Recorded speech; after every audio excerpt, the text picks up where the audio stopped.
We're back to making fun of the Cleveland Browns, and we're on Stefanski getting fired. Watch. The seat is getting hotter and hotter by the minute, but everybody wants to look at Shedeur Sanders.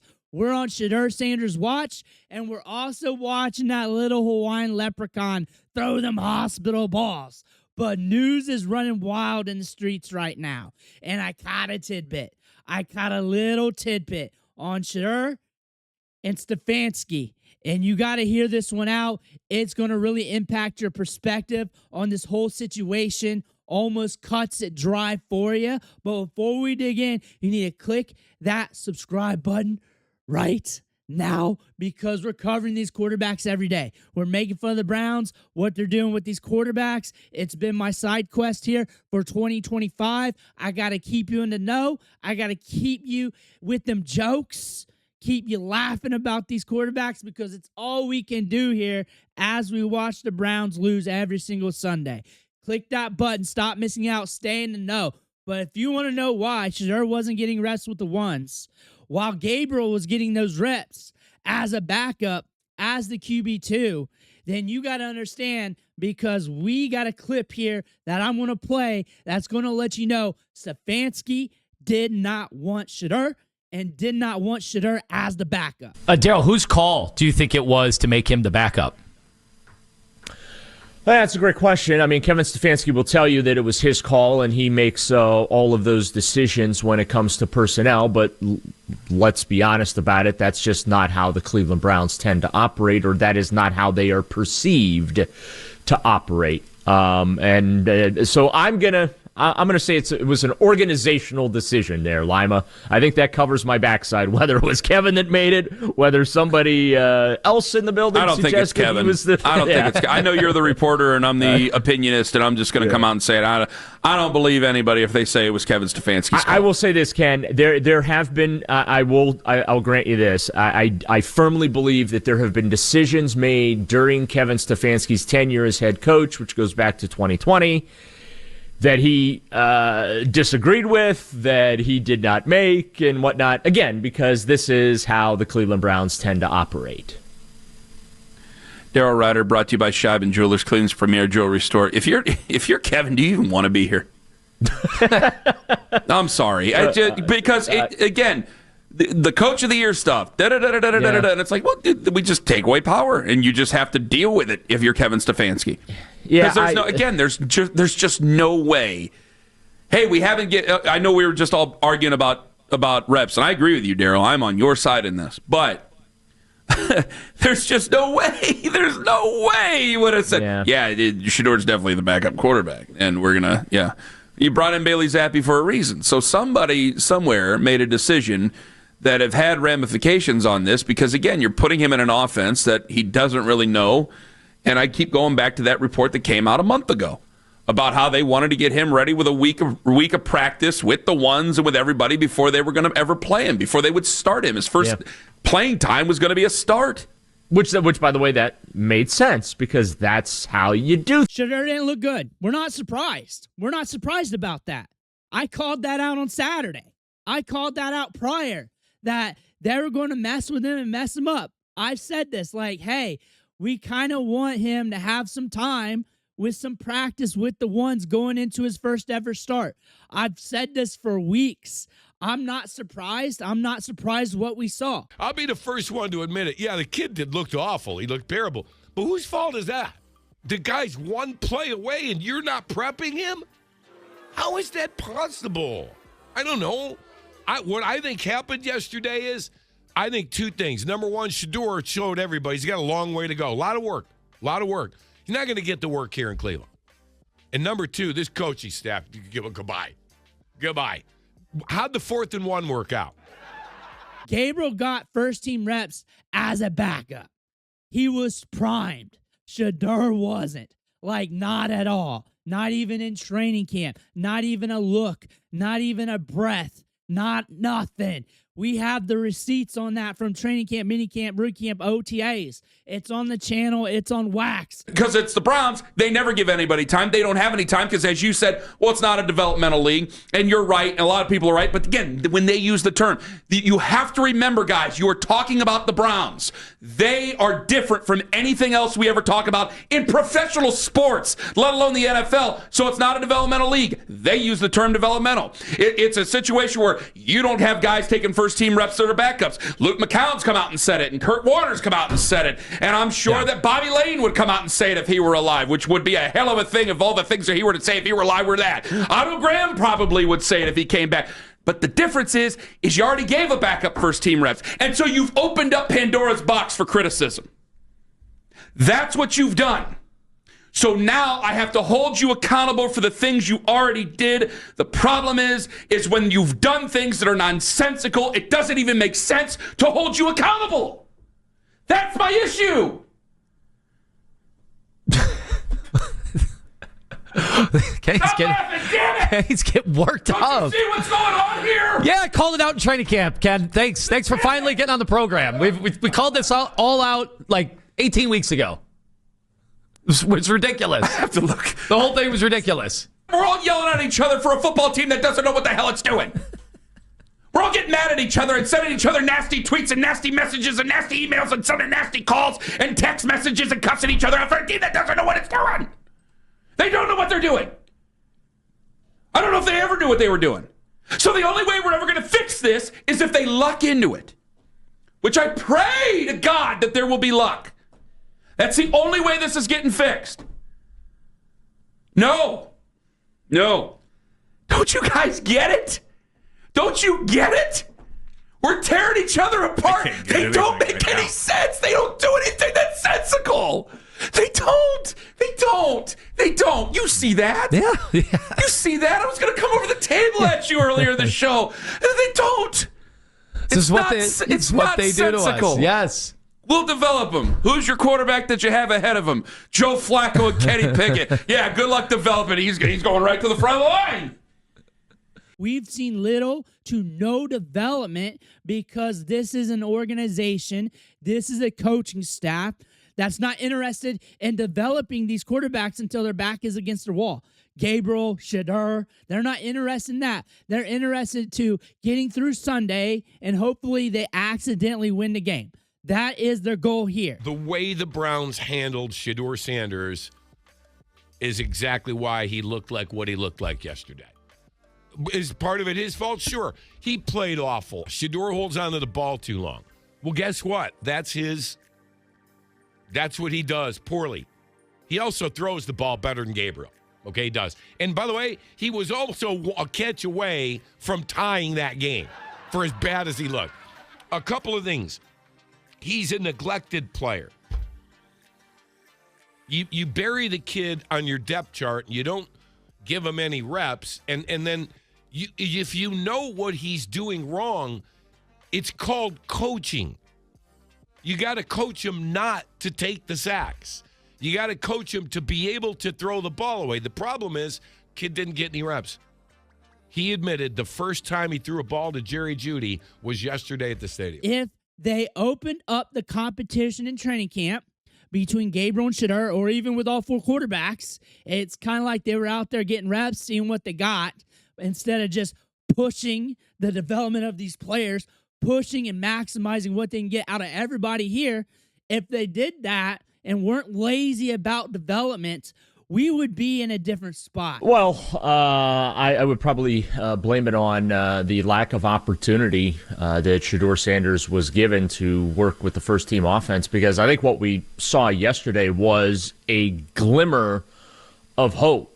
They had a chance at the end, and in sports, that's really all you can ask for, and you'd have to think that had Shedeur Sanders had an opportunity to work with some of those players throughout the offseason or during training camp, maybe they pull that one out. But when Wyatt Teller told me after the game that they didn't even know the guy's cadence, but you got to see a little glimmer there. So A lot of second guessing of the Browns' planning, how they handled this whole quarterback situation this year, how they divided the reps to deal with it as well.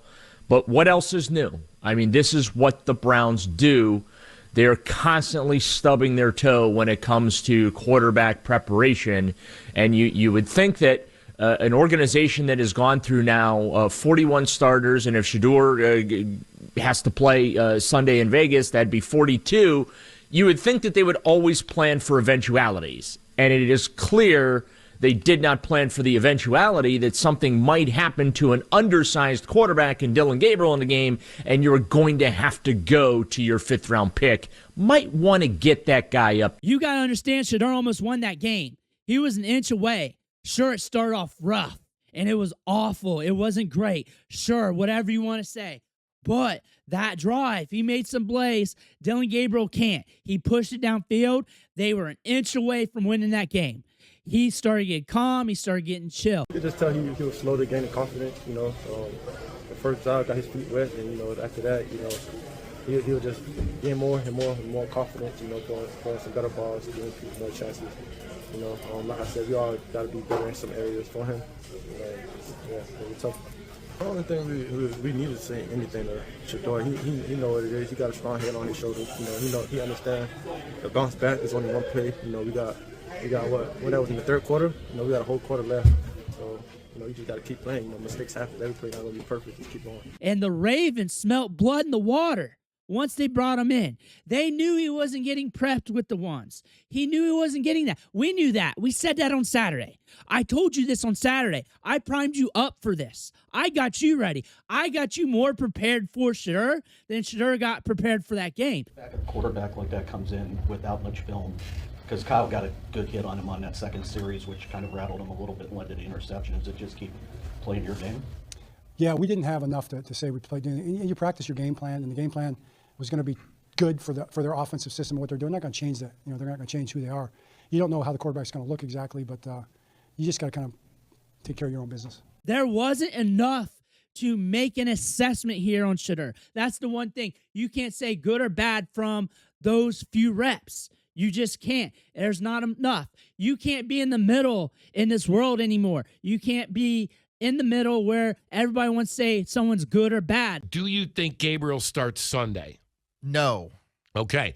Then we've got to get this kid up to speed. I'm sorry. I'm going in low. In other words, I hope Shedeur plays better. I think he's going to play better. I'd love to see him with a week's worth of plays and practice, but everybody wants to bury this kid after 15 minutes of football. He needs more reps. He needs time to get primed up, and there's nothing wrong with that. And honestly, the outcome was highly predictable. They had too many quarterbacks to start this year. They had 4 quarterbacks. They drafted a second quarterback, and they had no plan.